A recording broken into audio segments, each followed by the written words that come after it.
김영하 작가님이 정의하는 기적, 이건 뭘까요? 뭐 저도 그 아까 김상욱 선생님 말씀하신 것처럼 확률이 엄청나게 적은 일이어야 된다. 이거는 분명하고 그렇죠. 네. 또 하나는 이제 그 사람들의 마음에 어떤 기쁨을 줘야 된다.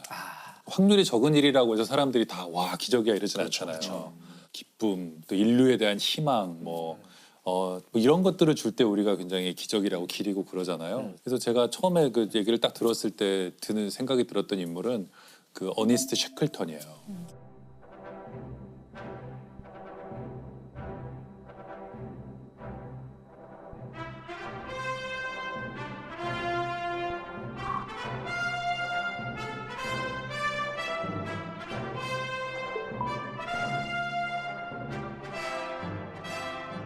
근데 이분은 그 원래 남극을 아주 젊었을 때 갔어요. 28살에 남극을 스콧, 그 유명한 스콧 타고 갔거든요.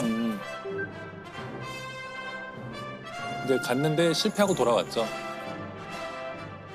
근데 이분은 남극에 뭐가 있는지 두 번째로는 이제 스콧 아니라 자기가 자발적으로 또 해가지고 또 자기가 탐험대를 조직해서 남극을 가요. 근데 탐험대를 조직하는 게 그 천문 그거랑 되게 비슷해요. 펀딩을 해야 돼요. 사람들이 돈을 막 크라우드 펀딩. 크라우드 펀딩을 해서 막 소액 헌금한 사람도 있고 막 기부도 받고 부자들 만나면서 설득해야 돼요. 돈이 많이 들잖아요. 그런 탐험은 거의 우주선 띄우는 것만큼 돈이 드니까 제안서를 잘 써야 돼요. 잘 써야 되겠죠. 다들 작가들이겠네. 네, 그리고 영업에 좀 이게 다 대가들이에요. 그 탐험을 떠난 사람들 보면은 설득을 먼저 하는 게 우선이거든요. 근데 셰클턴에서 어쨌든 설득을 잘해서 배를 하나 또 타고 갔는데 이번에는 남극의 거의 한 190km 정도 지점까지 남극점까지 가요. 네. 그 정도면 거의 서울에서 한 대전 뭐 좀 그렇죠. 넘어가는 그 정도까지 얼마 안 간 남았네요. 거니까 탐험이라면 거의 다 간 셈이죠.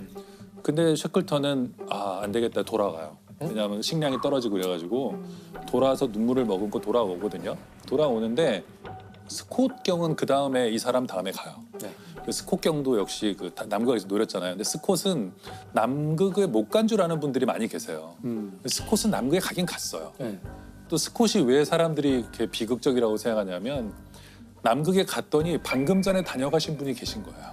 아 그게 노르웨이의 아문센이에요. 그래, 그러니까 남극점을 처음 간 사람이 아문센 아니에요? 아문센이에요. 맞아.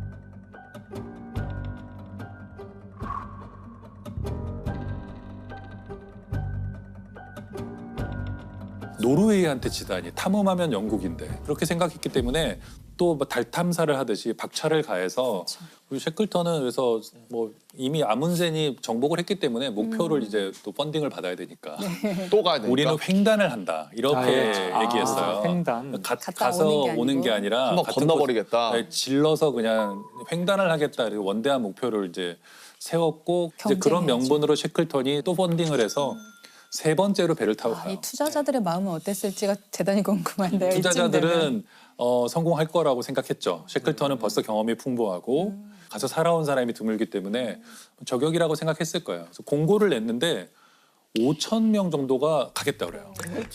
이배 네. 같이 타겠다. 그 남극에 가겠다. 근데 뭐 요리사도 공고문을 필요하고. 뭐라고 썼어요? 셰클턴이 뭐 별말 안 썼어요. 그냥 남극점 갈 사람? 예, 뭐.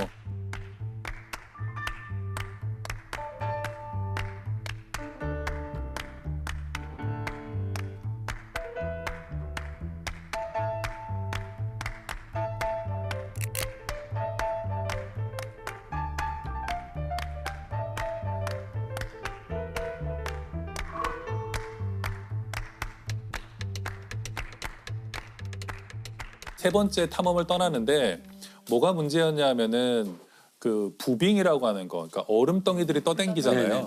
남극까지 가지 못하고 그 어디선가에 거기에 갇혀요. 네. 갇혀가지고 배가. 야, 배가. 그 얼음 사이에 갇혀서 거의 한 10달 정도를 얼음에 갇혀서 있어요. 어디도 못 가고. 도착도 못 하고? 근데 이게 가만히 있는 게 아니에요. 남극점으로부터 점점 멀어져요. 그냥 아이고. 부빙들이 움직이니까. 그래서 그게 한 1,000km 정도 움직여요. 움직이다가 이게 사진을 갖고 왔는데 와. 이런데 이제 갇힌 거예요. 그래서 처음에는 이 배 위에서 생활을 하다가 10개월 정도 지난 어떤 시점에는 얼음들이 이렇게 조여오면서 배를 부셔버려요. 이 사람들은 결국 배를 버리고 배에서 나오는데 가장 가까운 사람이 살고 있는 전초기지까지 무려 한 1,900km 정도 떨어져 있어요. 1,900km. 여기서 제가 재봤더니 서울에서 몽골의 울란바토르까지 걸어가면 되는 거예요. 남극의 그 얼음 바다를 뚫고 남극이 되게 크더라고요. 남극 크기가 대륙이죠. 대륙 전체의 10%에 달한대요. 그렇게 큰지. 그러니까 중국이랑 인도를 합친 정도라고 그러더라고요. 그렇게 커요? 그러니까 엄청나게 큰 거예요. 그래서 남극점을 못 갔구나 사람들이. 역경에 처했고 거기서 문제가 생겼는데 쉐클턴은 왜 유명해졌냐면 남극을 정복하지 못했어요. 결국엔 또 못 간 거죠. 못했지만 이 사람은 그 순간 자기 일기에 써요. 목표가 바뀌었다. 전원을 살려서 돌아간다. 근데 이게 쉐클턴의 굉장히 참 저는 리더십의 멋진 점 중 하나라고 생각해요. 어떤 위대한 목표를 세웠지만 안 된다고 생각하면 바로 바꿨어야 되는 거예요. 목표를 빠르게 수정했고 그리고 28명의 대원이 있었는데 28명의 대원 한 명도 죽이지 않고 다 데리고 귀환해요. 근데 귀환하는 과정도 되게 드라마틱한 게 얼음덩이 사이에 영하 20도 30도가 있는 남극에 갇혀 있어요. 여기에서 640일 정도로 살아남아야 돼요. 몇 달 동안 똑같은 사람들과 정말 냄새나는 텐트에서 이렇게 살아야 된단 말이에요. 고텍스 뭐 노페이스 없고. 이런 거 없고 민족 없고. 울로 된 옷과 이런 것들 갖고 이제 살아남아야 되는데 그 배에서 탈출할 때 보트가 필요할 거 아니에요. 남극을 가든지 구조를 받아야 되니까. 근데 그냥 보트가 작은 보트예요. 한 6m, 7m 되는 보트 3개를 내리고 이걸 끌고 이동해야 돼요.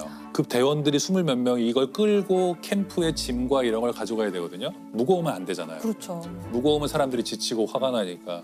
쉐클턴이 가장 먼저 자기가 이제 늘 갖고 다니던 금으로 된 담뱃갑을 이제 버려요. 그 케이스를. 케이스, 담배 금으로 된 케이스. 걸. 예, 그냥 뭐 이런 종이 담뱃갑이 아니고 자기한테 중요한 걸 딱 던지는 걸 보자 저렇게 대장도 저런 걸 버리는데 그래서 갑자기 수북하게 쌓였다 그래요. 자기 거를 다 버리는 게. 버리기 시작해가지고. 분이 저런 것도 버리는데. 예, 예. 우리는. 그래서 최소한의 짐을 갖고 나오라고 하는데 쉐클턴이 벤조 있잖아요. 기타처럼 생긴 그게 6kg 정도 나갔대요. 그 벤조와 관련된 게 그걸 꼭 가져오라고 그랬대요. 근데 그게 나중에 큰 역할을 해요. 대원들이 힘들 때 누군가가 연주를 하는 거예요. 사기를 북돋아. 노래 부르고 막 그 사진사가 그 카메라 굉장히 크거든요. 그 당시 카메라. 인증샷. 이런 것들이 희망을 주는 어떤 오브제인 거죠. 근데 이런 게 대원들로 하여금 우리는 구조될 수 있을 것이다. 이렇게 사진을 열심히 찍는 걸 보면 이건 나중에 돌아가서 쓸 거잖아요. 그렇죠. 그다음에 일기. 모두 대원들이 일기를 써요. 쓰도록. 일기를 쓴 게 많이 남아 있거든요. 일기를 쓴다는 것은 우리가 굉장히 힘든 순간에도 일기를 쓰면 힘이 생기거든요. 그래서 이렇게 모험하는 사람들이 스콧경도 마찬가지 일기를 많이 쓰는데 부빙이 두껍고 안정적으로 보였는데 여름이 다가오면 점점점 부빙이 작아지는 거예요. 작아지고 얇아지고 쪼개지고 그래서 엘리펀트 섬이라는 작은 섬에 이렇게 대원들이 겨우 상륙해요. 막 얼음 쪼개지고 막 이러는데 겨우 상륙하거든요. 근데 거기 28명이 어쨌든 전원이 도착해요.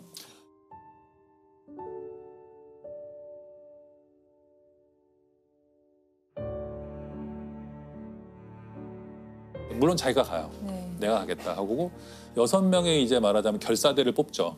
이 아까 그 배를 타고 1200km를 배를 타고 갈 사람. 가는데 허리케인 수준의 바람이 분다고 나오거든요. 남극해에는. 저걸 근데 그걸 타고 뚫고 가서 그거 마치 화살을 쏴서 날아가는 어떤 그 새를 맞추는 거랑 비슷한 그런 항해인데 가겠다. 그 6명을 데리고 가서 결국에는 그 사우스 조지아 섬이라는 데 도착해서 배를 끌고 자기를 기다리고 있는 선원들한테 가거든요. 근데 그 선원들이 넉 달, 5달 동안 반드시 돌아올 거라고 믿고 거기를 이탈하지 않아요. 걔네도 배가 두 척 있었기 때문에 갈 야, 수도 우리도 있었는데. 가자. 우리 잊어버린 것 같아. 이럴 수도 있잖아요. 근데 쉐클턴을 기다려요. 그래서 쉐클턴이 돌아와서 이 사람들을 다 구하고 돌아가요.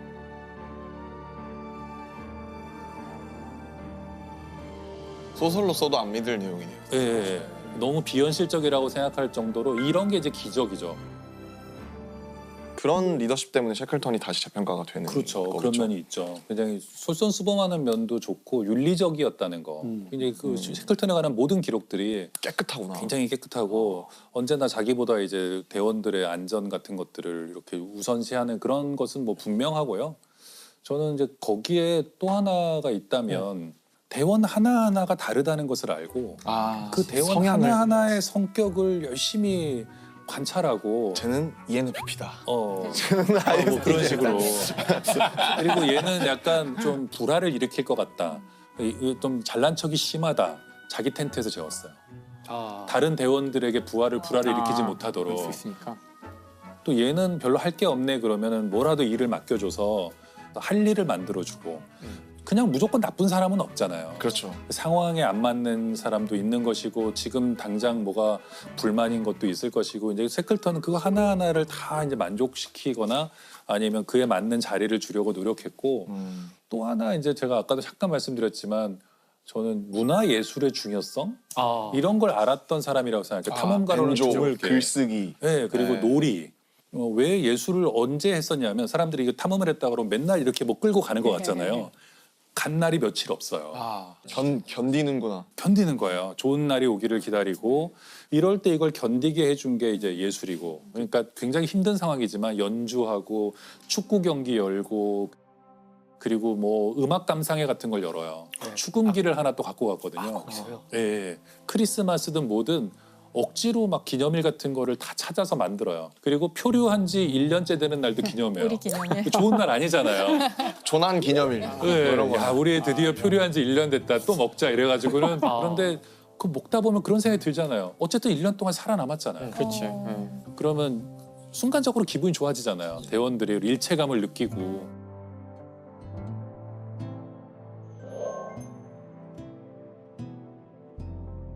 이 사람들이 미치지 않고 서로 싸우지 않고 이럴 때 가장 위험한 게 싸우는 건데 이 비슷한 시기에 캐나다 탐험대가 똑같이 북극 탐험을 가거든요. 네.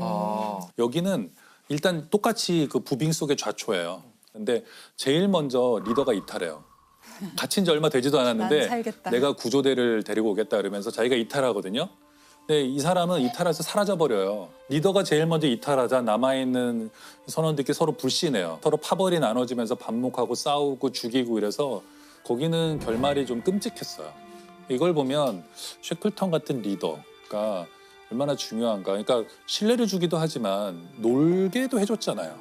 늘 웃음이 끊이지 않았다고 그러거든요. 대원들이 자기 성대모사를 막 하고 그러거든요. 근데 그냥 웃어 넘겨요. 저한테 질문하는 것 중에 그런 것들이 가끔 있어요. 그러니까 네. 그 아이들한테 그 음악이나 미술 교육 같은 거를 시키면 나중에 과학자가 됐을 때 큰 도움이 되는지. 그럼 저는 뭐라 그러냐면은 거의 도움이 안 될 겁니다. 답을 해요 이렇게. 그래서 물론 창의적이라는 점에서는 뭐 공통점이 있을지 모르지만 그 창의성이 추구하는 바가 다르잖아요. 그래서 뭐 어린 시절에 아니면 예술을 즐기게 하고 싶다면은 그것은 과학을 더 잘하기 위해서가 아니라 예술을 하게 되면 아이가 행복해지고 그것에서 기분이 좋아지고 네. 그래서 해야 되는 것이지. 제가 돌이켜 보면은 저희 애가 말도 잘 못할 때부터 아동국 보러 다니고 네네. 걔가 이쪽을 걸을 필요도 없다고 생각했고 그럴 거 가능성도 없다고 생각했어요. 근데 뭐가 남았냐면 돌이켜 보면 다시 집으로 돌아오는 그 길에서 그 애랑 그걸 얘기하는 거 하고 있는 거예요. 그런 것들이 켜켜이 쌓이면서 그게 추억이 되고 그렇죠. 네, 우리가 좀 힘들거나 뭐 인생이 너무나 좀 팍팍하다고 느껴질 때 그런 추억들을 그렇죠. 떠올리면서 아 그래도 행복했다. 너무 좋네요. 어떤 학부모는 뭐냐면 아까 그 장면에서 뭘 느꼈어? 이걸 교육이라고 생각하는 거예요. 그러니까 애는 몰라. 이게 내가 쉬러 온 거고 즐기러 온 건데. 맞아요. 그 학부모님들 얘기하니까 저한테는 그 글 쓰는 것에 대해서 많이 물어보세요. 이제 저는 이공계 출신인데 책을 냈으니까 과학만 얘가 수학이나 과학만 좋아해서 탈이다. 그래서 작문하는 거를 글쓰기를 어떻게 연습하면 되느냐. 특별히 뭘 한 건 아니지만 일기를 많이 썼어요. 어릴 때 이렇게 대답을 했어요. 그랬더니 일기를 쓰라고 하면 될까요? 이렇게 여쭤보시는 제가 항상 그 똑같은 대답을 하는데요. 일기가 생존에 도움이 돼요. 생존에? 네, 일기는 생존에. 생존에 도움이 되는 거고요. 어떤 의미에서 일기가 생존에 도움이 된다고 하시는 거예요? 지금 근무원들의 일기 같은 거죠. 그러니까 저는 청소년기 겪고 이렇게 막 중2병이 오기 시작했을 때 내가 너무 기분 나쁘고 힘들고 막 괴로웠던 일들을 일기에다 되게 많이 썼던 것 같아요. 그래서 그 당시 제 청소년기에 쓴 일기들은 거의 데스노트 수준의 데스노트예요. 근데 저도 어떻게 나한테 이럴 수가 저도 그런 것 있어. 같아요. 스스로를 구원하기 위해서 썼던 것 네네. 같아요. 그래서 그런 공개되어 있는 일기 말고 자기만 보는 다른 종류의 일기가 있어야 됐던 것 같고 그게 실제로 제가 굉장히 이렇게 어린 시절에 어려운 일들을 겪을 때 되게 많이 도움이 됐어요. 근데 무언가가 나에 대한 기록을 남긴다는 것은 미래를 생각한다는 거거든요. 맞아요. 희망이 없이는 일기를 쓰지 않아요. 맞습니다. 무감각과 무기력은 단지 방향을 못 잡았기 때문에 내가 지금 쓰고 있는 것이죠. 이것은 나에 대한 역사의 기록이기 때문에 이게 나에 대한 애정이 있고 나에 대한 삶의 의지가 있는 거예요. 이거 굉장히 많은 사람에게 희망을 줄 것 같아요. 네. 왜냐하면 굉장히 지금 굉장히 힘들고 우울한 상황에 있는 사람이 만약에 일기는 쓰고 있단 말이에요. 그렇다면은 선생님 말씀을 딱 듣고 나서 희망이 내가 아직도 미래를 생각하고 있구나. 그럼. 사실 일기에는 나는 미래는 없어. 나는 끝났어. 이렇게 쓰고는 쓰고 있지만 있지만. 쓰고 있다는 것은 벌써 그럼요. 자기가 미래에 읽을 나를 상정하고 있다는 것이죠. 그렇죠. 근데 또 이런 점도 있는 것 같긴 해요. 글을 쓰고 나면은 그 굉장히 객관화돼요. 그럼요. 사실 내 이야기지만 이게 제 3자 같이 보이기도 해요. 때로는 이게 앞에 내 눈앞에 있기 때문에 어떤 일을 정말 객관적이고 제대로 논리적이고 합리적으로 생각하고 파악할 때에도 글로 쓰는 게 굉장히 도움이 돼요. 이게 감정은요 동물일 때부터 있었던 거잖아요. 그렇죠. 그래서 감정은 사실 언어 이전의 상태거든요. 네. 그러니까 언어화돼 있지 않아요. 그래서 막 우악 막 이런 상태거든요. 근데 연기도 많이 드신 것 같아요. 근데 이거를 쓰기 시작하면 왜 그렇게 되냐면 문법이 있어야 돼요. 최소한의 문법은 법칙이. 로고스의 세계고 논리의 세계거든요. 주어가 있어야 되고 아무리 정말 격렬한 감정도 쓰는 동안에 문법을 지켜서 하다 보면요 그렇죠. 조금 정제하게 되죠. 정리해 보면 어쨌든 셰클턴의 리더십과 그런 것들이 이제 발휘된 부분이었는데 리더의 덕목 2023년 버전 뭐가 있을까요? 저는 셰클턴 같은 사람이 필요하다고 생각해요. 왜냐하면 앞으로 상당히 몇 년 어려울 것 같아요. 되는 일이 별로 없고 불황이 올 것 같고 세계 경제도 어려울 것 같고 그럴 때 목표를 적절히 수정하고 그것을 구성원들에게 설득하고 견디자. 한 몇 년 견뎌야 될 수도 있다 이렇게 얘기하고 대신에 그걸 견딜 수 있는 여러 가지 즐거움을 제공해 주는 노래 리더. 앨범 들어야죠. 네, 그래서 이런 정체기를 견디는 게 해주는 리더십. 저는 사실 또 한 가지 생각해 보면 누구나 자기 자신에게 셰클턴이 되어 주어야 된다고 생각을 해요. 그래서 내가 어려움을 겪었을 때 나를 적재적소에 잘 쓰는 거예요. 나가서 너무 답답하니까 나가서 운동을 하는 게 나한테 도움이 될 수도 있고 앉아서 랩을 쓰든지 노래를 부르든지 하면서 나를 안정시키는 게 지금 최고의 할 일일 수도 있고 지금은 공부를 하는 게 뭐 최고의 할 일일 수도 있잖아요. 그런 누구나 자기 자신의 그 상황에 맞게 자기 자신한테 셰클턴식의 리더가 돼주는 거 너무 중요한 시기일 좋은 것 같아요. 말씀이시네요. 나를 찾아 떠나는 여행. 알쓸인자입니다. 다양한 나에게 자리를 마련해주고. 네. 뭐 사실 좋은 리더란 셰클턴 책을 처음 읽을 때 나와요. 그들은 그 부빙에 갇혔다. 이거 뭐 굉장히 위험한 상황이죠. 그들의 행운은 유일한 행운이죠. 셰클턴이 그들의 대장이었다는 것이다. 이런 리더를 만나는 건 정말 운명이 정해줘야 되는 일인 것 같아요. 전원 살려서 돌아간다. 그거 지켰잖아요. 낭만 있다 진짜 멋있다. 멋지다.